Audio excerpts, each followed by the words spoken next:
Within days, her condition grew worse, and she began having difficulty breathing. She was placed on a respirator to help her breathe, but eventually we were told that there was nothing more that could be done for her. Knowing her wishes, we found the courage somewhere to ask that she be removed from the life support machines that were now keeping her alive. As a family of funeral directors, we understood fully the sanctity of life and suddenly realized that our time with her was drawing to a close. Mom was moved to a much more private area of the hospital so that we could be allowed to spend every minute with her.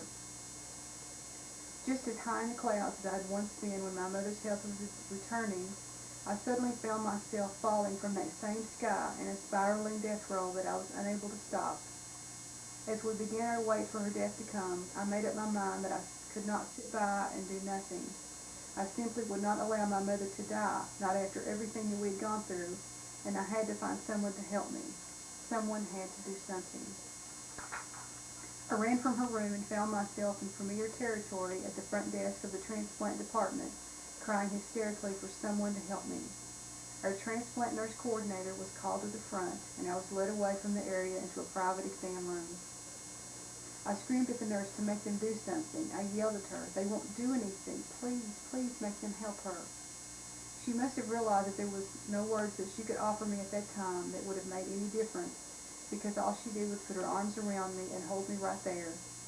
The only words I remember hearing her say to me was, "I am so sorry, Jill."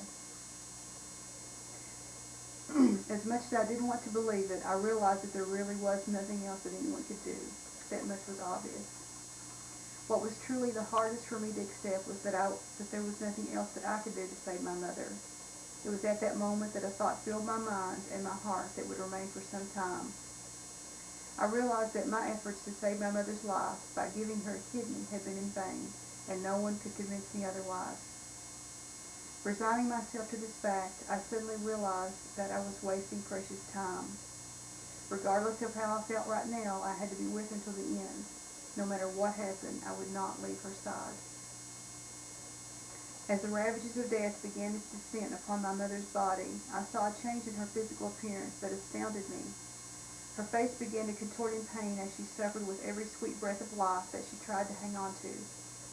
When we realized that she would not go peacefully, we were forced to deal with our selfishness to keep her with us. We had to let her go, and we had to find the courage within us to tell her it was okay for her to go. As we painfully gave her the permission that she needed to let go of this life, her grimace softened and her beautiful face returned. She started to take her last breath, and I witnessed the most beautiful, serene, peaceful smile that had ever appeared on my mother's face in all of my life. The only explanation that will ever suffice is that my mother was seeing the face of Jesus as she entered the gates of heaven. This is what I will always believe. It is this look of peace on her face that never leaves my soul and gives me the most comfort to this day. Yes, I know where my mother's spirit resides. Despite our wishes otherwise, my mother passed away early on the morning of Monday, February 4th, 2002. We left the hospital and drove home in silence as the reality was starting to sink in that she really was gone from our earthly lives. Unbeknownst to us, our funeral home was also taking care of 4 other families who had lost loved ones of their own. What would Mom say to us at this moment? That was easy. Get to work.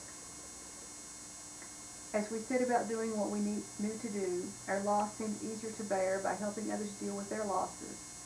As the week progressed and the day of Mom's visitation arrived, I found myself focusing all of my energy on the details of her service scheduled for the next day.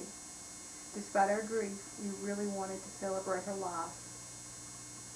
That evening, as we greeted, hugged, and consoled the wonderful people who came to show their love and respect for my mother at her visitation, I felt a profound sense of humility at the volume of people who stood in line for hours to make their way to us. We were exhausted, but we knew that if these people could stand in line, we could too. At one point, I noticed a man standing patiently in line who looked familiar to me, but I couldn't remember how I knew him. As I took his hand and thanked him sincerely for coming, a strange thing happened. The noisy throng of voices that always accompany large visitations suddenly became silent. As I looked into the eyes of this man, All other persons around us disappeared, and there was only the two of us standing there in a background of whiteness.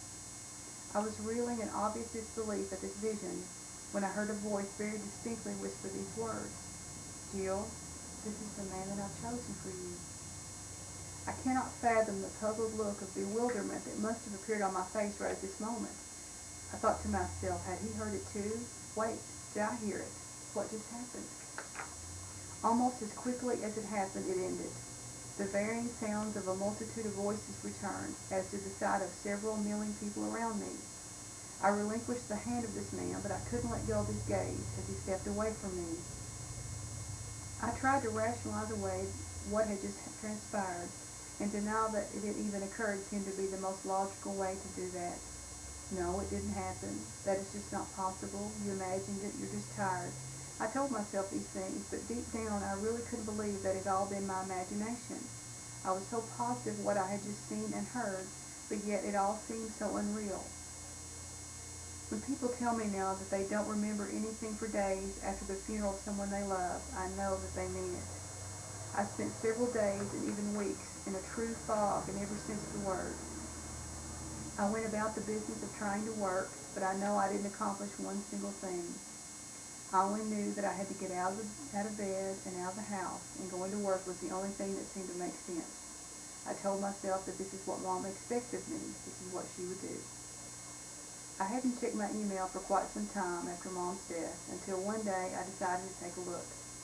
As I scanned the log of incoming messages, I lingered on a name that didn't sound familiar to me. As I noted the date and time that had been sent, my heart stopped. It was sent on the evening of my mother's funeral. It was from Stephen Lawson, the man whose hand I was holding when I heard the voice speak to me. Was this really possible? In his simple email message, he reintroduced himself and how we met, and stated how truly sorry he was for my loss. His honesty and sincerity touched my heart, and I replied to his email with my gratitude to him for his message. I sat in amazement in front of my computer screen and just bawled. It was then that a thought occurred to me. Mom, did you do this? I began to remember a conversation that she and I had had several months before the transplant, during one of her dialysis treatments. We had grown so close and talked at great length about so much during those lengthy treatments, but one particular conversation stood out in my mind. When Mom became ill and I returned home to help with her care, I had no desire to begin dating again after my failed marriage. That was the last thing on my mind, but as I would soon discover, not on my mother's. One day as I was setting up her bags of dialysis solution, I heard my mother speak these words softly as she laid on her bed. Jill, I hope I live to see you happy. Her words caused me to stop what I was doing and take a deep breath.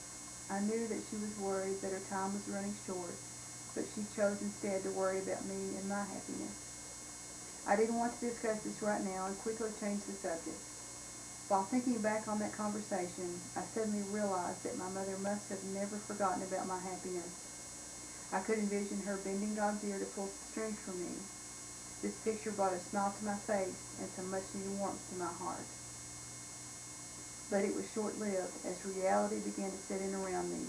The darker, uglier side of grief started to unexpectedly overtake my soul. As much as I tried to dismiss my pain and tell everyone who asked that I'm really okay, I knew that I really was not.